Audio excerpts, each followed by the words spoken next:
Cadre d'évaluation en éthique et culture religieuse au secondaire. Rappelons d'entrée de jeu les deux fonctions de l'évaluation. Elle permet de porter un regard sur les apprentissages de l'élève pour le guider et le soutenir de façon appropriée. Elle sert aussi à vérifier à quel point l'élève a fait les apprentissages attendus.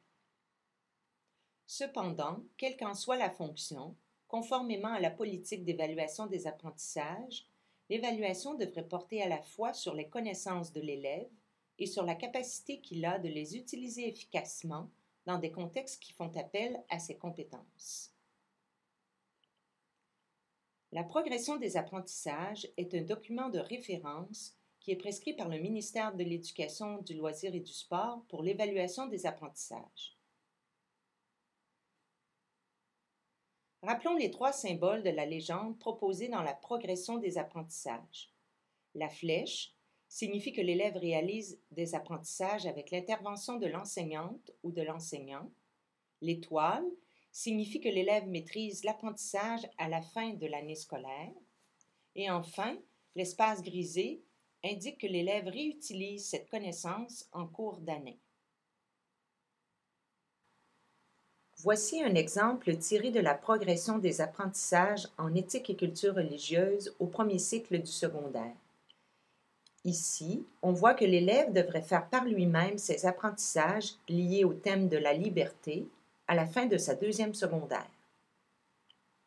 Regardons d'un peu plus près le cadre d'évaluation des apprentissages en éthique et culture religieuse. Voici la nouvelle pondération des compétences.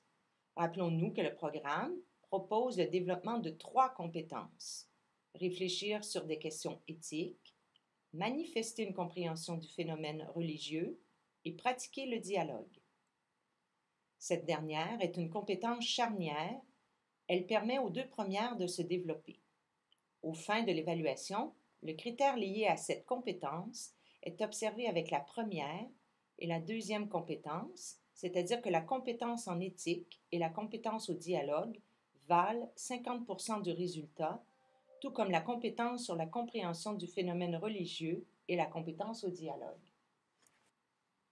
Chacune des compétences se déploie à l'intérieur de 3 composantes. Le programme d'éthique et culture religieuse associe un critère d'évaluation à chaque composante d'une compétence.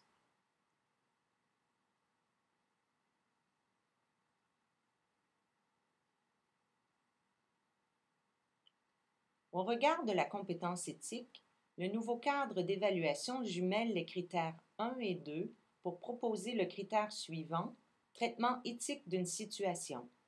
Il reformule le 3e critère de la manière suivante, évaluation pertinente des options.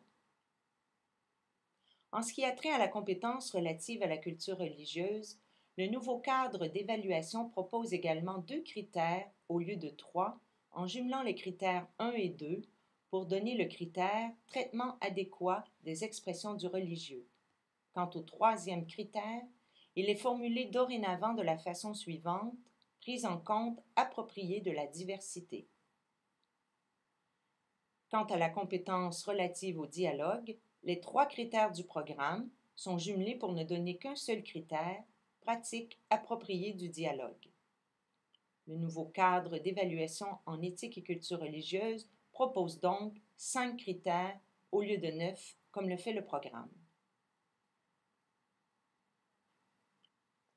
Dans le cadre d'évaluation des apprentissages, nous retrouvons une flèche à 2 sens.